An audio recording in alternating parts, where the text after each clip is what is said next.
Saudara, usai menolak pembongkaran pagar laut di Tangerang, Menteri Kelautan dan Perikanan Sakti Wahyu Trenggono bertemu dengan Kepala Staf Angkatan Laut Laksamana Muhammad Ali terkait pembongkaran pagar laut di wilayah Kabupaten Tangerang, Banten.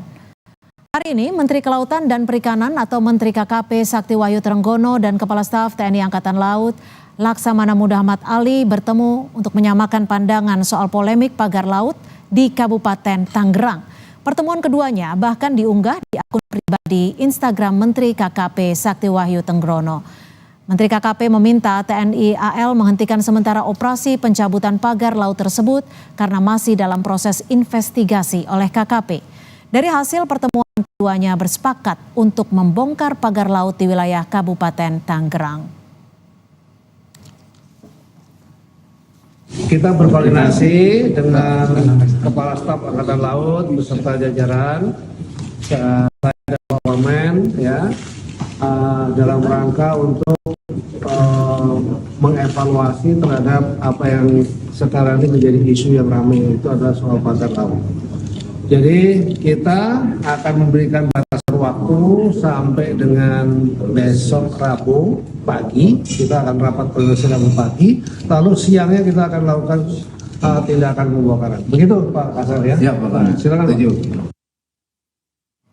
Kepala Staf TNI Angkatan Laut Laksamana Muhammad Ali menyatakan bahwa pertemuan bersama Menteri KKP, Wakil Menteri adalah mengevaluasi, mencari solusi cara aman, baik cepat dan praktis terkait pembongkaran pagar laut di Kabupaten Tangerang. Langkah ini untuk mempercepat dan membantu kesulitan nelayan sesuai instruksi Presiden Prabowo Subianto bahwa TNI harus membantu kesulitan nelayan.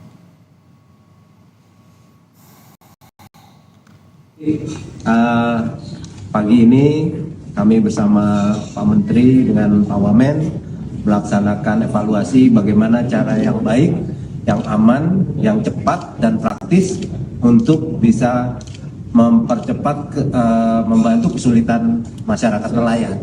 Karena itu instruksi dari Bapak Presiden kan, TNI harus bisa membantu kesulitan masyarakat.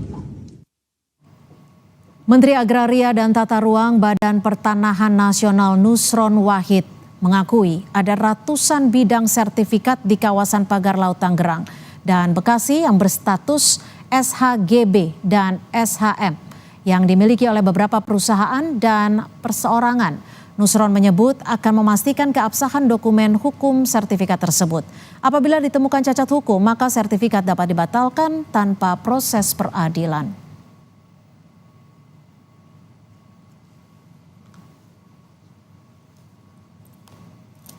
Nanti hasil koordinasi dengan BIG terdapat SHGB maupun SHM yang terbukti memang benar-benar berada di luar garis pantai, artinya ya memang itu harusnya Pananu bukan APL, memang wilayah laut, kemudian di SHGB-kan, disertifikatkan, maka kami tentu akan evaluasi dan tentu akan kami tinjau ulang.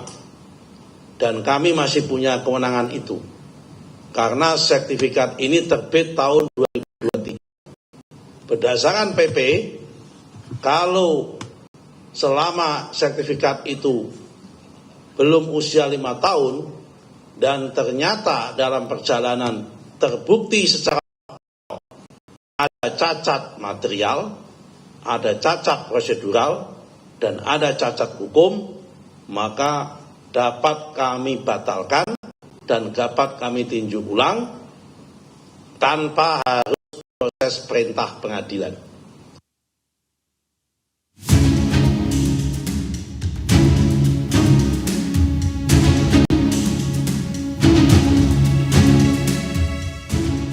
Menteri Kelautan dan Perikanan bereaksi atas pembongkaran pagar laut yang dilakukan TNI Angkatan Laut. Menteri KKP Sakti Wahyu Trenggono menyatakan pagar laut sepatutnya tidak dibongkar terlebih dahulu karena tengah dilakukan penyelidikan. Gini, kalau pencabutan kan tunggu dulu dong. Kalau sudah ketahuan siapa yang nanam lebih mudah. Kalau nyabut kan gampang ya. Ya saya nggak tahu, harusnya itu barang bukti. Setelah dari hukum sudah diproses hukum, baru bisa. Harus ada keputusan hukum tentu kalau seandainya itu melanggar, tapi sudah pasti itu melanggar karena kita cek tidak ada izin. Sebelumnya akhir pekan lalu, TNI Angkatan Laut membongkar pagar laut di perairan Tanjung Pasir. Alasan pembongkaran pagar laut merugikan nelayan yang akses keluar masuknya tutup. Dan Lantamal 3 Jakarta menyatakan pembongkaran pagar laut merupakan perintah dari Presiden Prabowo Subianto melalui Kepala Staf Angkatan Laut. Apapun itu, kalau untuk kepentingan rakyat, ya Angkatan Laut, TNI khususnya, ya kita akan tampil ke depan. Lebih mudah kita melaksanakan kalau tidak ada mengakui, daripada ada mengakui, kita perlu koordinasi lebih lanjut. Dan yang lebih penting, kita melibatkan masyarakat, karena memang ini untuk kepentingan masyarakat. Kami hadir di sini atas perintah dari Presiden Republik Indonesia melalui Kepala Staf Angkatan Laut, ya, untuk membuka akses terutamanya, ya, bagi para nelayan yang akan melaut. Terkait pagar laut di perairan Kabupaten Tangerang, Kementerian Kelautan dan Perikanan menyatakan telah melakukan penyelidikan dan memanggil sejumlah pihak untuk mengusut pendirian pagar laut sepanjang 30 km. Tim Liputan, Kompas TV.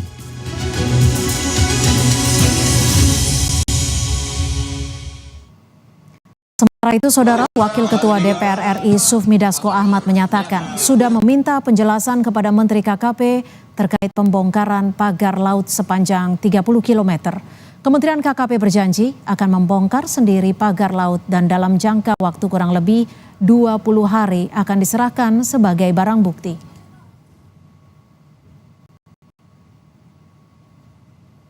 Begini, saya sudah tanya Menteri KKP bilang bahwa pembongkaran pagar laut itu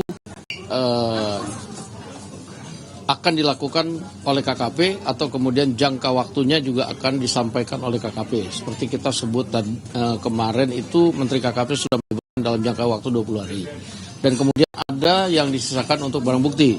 Nah, sehingga saya pikir polemik-polemik yang ada di lapangan bisa selesai sesuai dengan tupoksi masing-masing dan pesan dari kita kepada Kementerian KKP itu kemudian untuk melakukan pengusutan koordinasi dengan institusi terkait. Demikian. Dalam perkembangan terbaru, Menteri Kelautan dan Perikanan Sakti Trenggono menemui Presiden Prabowo Subianto di Istana Negara. Saat ditanya apakah kehadirannya untuk membahas soal pagar laut, Wahyu enggan merinci lebih jauh dan berjalan masuk ke istana. Sebelumnya, Menteri KKP bertemu dengan Kepala Staf Angkatan Laut Laksamana Muhammad Ali terkait pembongkaran pagar laut di wilayah Kabupaten Tangerang, Banten.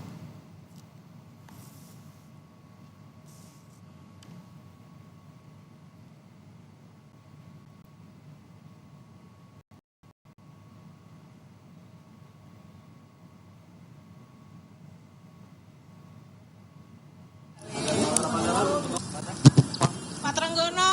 Bapak. Bahas apa aja, Pak? Pagar laut, Pak. Pagar laut kali. Ya, Pak. Pak, laporan pagar laut.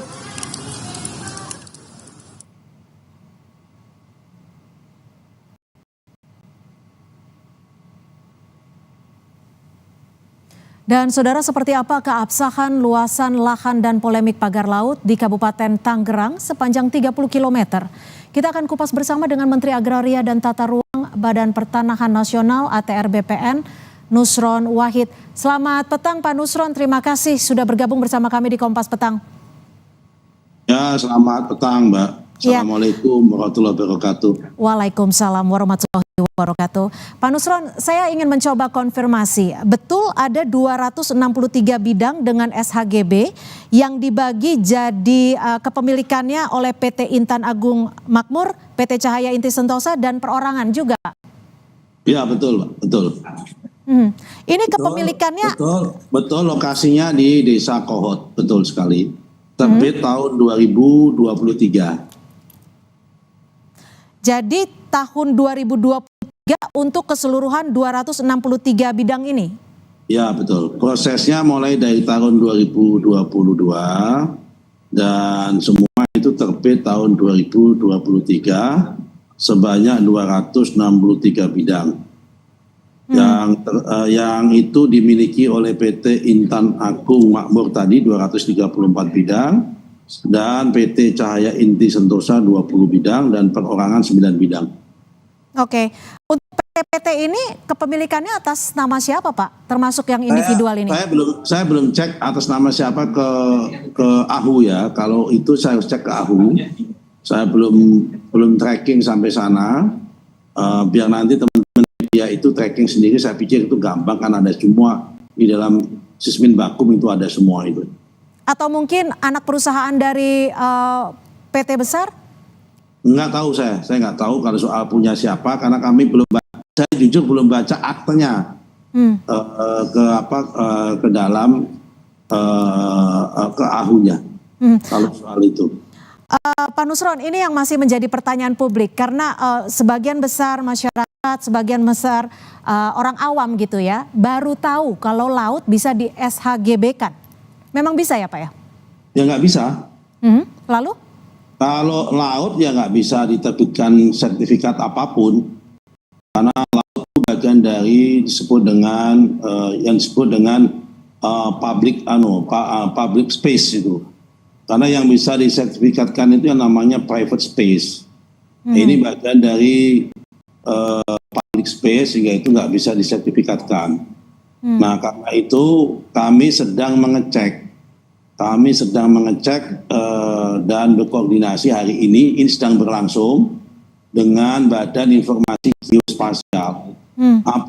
Kami nggak mau berspekulasi apakah ini dulunya adalah tambak atau dulunya adalah daratan yang kemudian terjadi abrasi apa tidak. Karena kalau kita lihat dari dokumen pengajuan sertifikatnya itu berasal dari KIRIK yang terbit tahun 1982. Karena itu hari ini kami sedang mengecek dan koordinasi dengan Badan Informasi Geospasial tentang batasan garis pantai dari tahun 82 sampai sekarang itu terjadi pergeseran apa tidak. Karena kami tidak mau salah. Jangan-jangan itu memang dulunya adalah tidak laut, kemudian terjadi abrasi. Nah, kami belum mendapatkan laporan dari staf kami karena hari ini sedang berlangsung. Mungkin nanti malam atau besok pagi saya mendapatkan laporan tentang perjalanan garis pantai di situ. Apakah ada sejarah abrasi apa tidak? Apakah peta-peta bidang tanah atau sertifikat bidang tanah tadi berada di dalam garis pantai atau di luar garis pantai. Tapi kalau abrasi bisa seluas itu ya Pak ya? Dalam kurun waktu kalau misalkan pengajuannya 2022. Saya belum bisa pastikan karena kan posisi saya kan harus menyampaikan, saya kan official ya. Kami nggak bisa menduga-duga.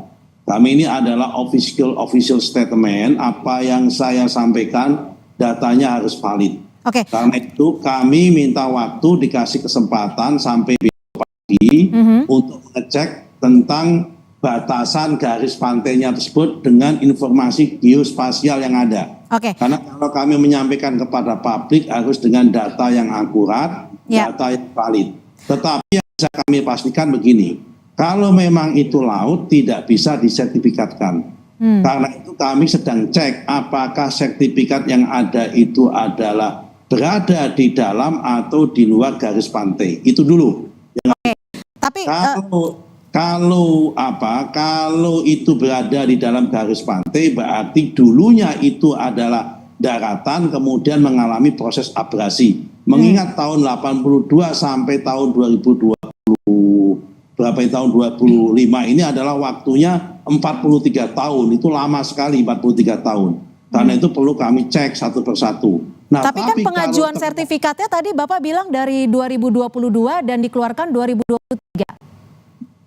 Mbak, tadi saya katakan dokumen sertifikatnya itu berawal dari sertifikat KIRIK yang terbit tahun 82, Mbak. Ya kan? Sertifikat HGB-nya terbit tahun 2023 gitu loh, Mbak. Baik. Tapi Pak Nusron, Ya. Pak Nusron, dari sertifikat yang tadi Bapak sebutkan ada 263, Sebelum itu kamu termasuk yang ada di pagar lautnya bukan Pak? Sebelum kamu tanya dulu, biar saya jelaskan dulu, kamu supaya paham Mbak ya, supaya publik menjadi jelas. Silakan. Maka saya sampaikan, saya lagi cek apakah peta bidang tanah itu ada di dalam garis pantai atau di dalam luar garis pantai dulu. Ya kan, kami nggak mau terjebak pada masalah pagar laut. Karena pagar laut itu posisinya apakah di dalam garis pantai atau di luar garis pantai itu dulu. Ini peta yang resmi loh Mbak, yang saya tanyakan bukan peta yang tidak resmi. Karena pemerintah itu harus menggunakan data yang resmi gitu Mbak. Oke. Ya. Nah karena itu kami sedang kami cek, ini sedang berlangsung mengecek itu. Dari siang sampai sekarang ini masih berlangsung rapat dengan BIG untuk nyocokin peta garis pantai dari tahun 82 sampai sekarang. Karena kan peta itu update tiap tahun Mbak. Oke. Nah, dari situ. Kalau nanti terbukti memang sertifikatnya itu di luar garis pantai, berarti itu melanggar, itu tidak boleh. Karena itu harus kami tinjau ulang. Oke. Kami lihat Kami paham sampai di situ. Ya, sampai di situ. Tapi tapi kalau itu nanti di dalam pantai, di dalam garis pantai, perlu kami cek sejarah keluarnya sertifikat itu kayak apa, begitu Mbak ya? Oke. Supaya paham gitu, oke? Ya, artinya Pak Nusron, saya izin mengkonfirmasi ya, bahwa yang sekarang saat ini menjadi polemik, pagar laut itu belum bisa dipastikan apakah itu bagian yang masuk dalam sertifikat HGB dan juga sertifikat hak milik, dan saat ini masih ditelusuri gitu ya Pak ya, untuk jelas saja. Kalau telusuri sudah ketemu bahwa memang betul sertifikatnya ada, tinggal kita mau cocokkan antara garis pantai itu loh. Kan ini masalahnya kan garis pantai itu kan bergerak terus karena kita ini kan, mereka ini kan menerbitkan giriknya tahun 82. Kita lagi cocokin suasana foto-foto dan peta tahun 82 itu kayak apa. Oke. Kalau itu yang dijadikan sebagai dasar terbitnya sertifikat adalah girik tersebut, itu petunjuknya. Ya kan? Karena itu sebetulnya ini sedang hanya satu selangkah lagi aja. Kalau teman-teman media ini sabar, sebetulnya ini bisa kita buktikan dengan adanya perkembangan satu demi satu. Tapi kalau memang itu di luar garis pantai, mau ini berarti adalah melanggar. Dan kalau melanggar akan kami tinjau ulang. Dan kalau misalkan artinya bisa dicabut ya? Ya bisa dicabut kalau memang itu cacat prosedur, kalau itu mencacat material dan cacat hukum bisa dicabut sepanjang belum berusia 5 tahun. Karena yang namanya sertifikat itu tidak bisa dibatalkan ya kan tanpa proses perintah dari pengadilan. Kecuali kalau belum usia 5 tahun sepanjang ada cacat prosedur, cacat hukum dan cacat material, begitu Mbak. Kalau arahan dari Presiden Prabowo seperti apa untuk Kementerian ATR BPN Pak? Arahannya Bapak Presiden kita harus menegakkan kebenaran. Pak Presiden komitmen terhadap kebenaran yang terhadap peraturan perundang-undangan, terhadap konstitusi. Siapapun yang benar harus dibenarkan, siapapun yang salah harus ditindak. Itu adalah arahan Bapak Presiden. Ya kan, kita tegak lurus. Ya kan, apapun yang benar akan kita benarkan, yang salah akan kita tindak. Jadi kalau memang terbukti nanti itu di luar garis pantai akan kita tindak. Akan kita tindak dan akan kita tinjau ulang sertifikatnya dan pihak-pihak yang terlibat pasti akan kami tindak. Baik, terakhir Pak, untuk Badan Informasi Geospasial ini hasilnya akan keluar kapan Pak Nusron? Secepatnya Pak, secepatnya. Ini teman-teman sedang bekerja. Secepatnya untuk mencocokkan tentang garis pantai. Kan kita ini menelusuri peta garis pantai dari tahun 82 sampai tahun 2023 pada saat terbitnya sertifikat, Mbak. Baik. Ya kan? Apakah surat girik itu dulu kayak apa, petanya bergeser apa tidak? Jangan-jangan yang dulunya diterbitkan itu memang dulunya adalah tambak atau dulunya daratan, kemudian terjadi abrasi atau terjadi laut yang yang naik, kita kan nggak ngerti. Baik. Yang bisa menjawab siapa? Adalah peta dan dokumen itu. Baik. Nah, saya kira itu, Mbak. Baik, Pak Nusron, kita akan nantikan hasil terakhir dari penelusuran Kementerian ATR BPN. Kami nantikan. Terima kasih Pak Nusron Terima Wahid. kasih sama-sama. Yang kami Selamat terima sore. kasih kepada masyarakat yang Ya. sudah concern masalah ini. Dan semua itu tahu dari aplikasi Bumi, dan aplikasi Bumi itu kami yang membuat. Itu menandakan bahwa aplikasi kami bermanfaat untuk sebagai alat kontrol sosial. Terima kasih. Assalamualaikum warahmatullahi wabarakatuh. Baik, waalaikumsalam warahmatullahi wabarakatuh. Terima kasih Pak Nusron Wahid, Menteri ATR BPN sudah memberikan perspektif dan juga informasi terakhir dari polemik pagar